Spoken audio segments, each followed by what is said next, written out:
మొన్న మరి నాయకులో వాళ్ళు ముఖ్య నాయకులో లేకపోతే రౌడీ వెదవలో నాకైతే తెలియదు కానీ మీ పార్టీలో మొన్న ఏమీ సంబంధం లేకుండా గవర్నమెంట్ హాస్పిటల్స్ కాలేజీలు ఏవైతే ఉన్నాయో అక్కడ పోయి ధర్నా చేస్తారంట. అయ్యా, మెడికల్ సీటు తెచ్చుకోవడం కష్టము, డాక్టర్ పాస్ అయ్యి చదువుకొని పాస్ అయ్యి డాక్టర్ కావాలంటే అంతకన్నా ఎక్కువ కష్టం. పిల్లల ఎగ్జామ్స్ జరుగుతున్న సమయంలో పోయి ధర్నాలు చేస్తారంట, వీళ్ళు పోయి వైసీపీ జెండాలు బాతుతారంట.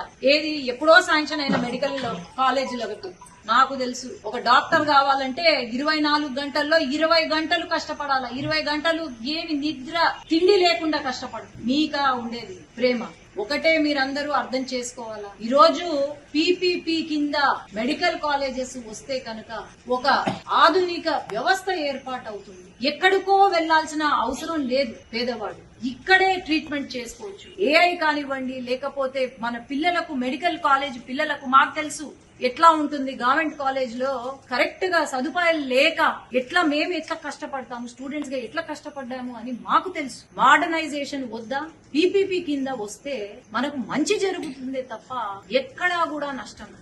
ఈరోజు 16వ తేదీన మన ప్రైమ్ మినిస్టర్ నరేంద్ర మోడీ గారు వస్తున్నారు. అది ఎంతో పెద్ద అచీవ్మెంట్.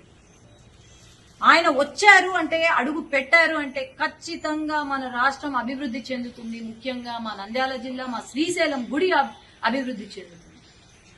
అందుకు భాగంగా వీళ్ళు డైవర్షన్ పాలిటిక్స్ చేస్తున్నారే తప్ప ఇంకా అయితే ఏమీ లేదు. అదే సమయంలో ధర్నాలంట, రచ్చబండ కార్యక్రమాలు ఎందుకు పెడతారండి? రచ్చబండ కార్యక్రమాలు నాకైతే అర్థం కావడం. ఈ ఇష్యూ పైన కోటి సంతకాలు ఈ ఇష్యూ పైన పెడతారు. మరి ఏం జరుగుతుందో అర్థం కావట్లేదు. కానీ దయచేసి మీరు అభివృద్ధి వైపు వెళ్తున్న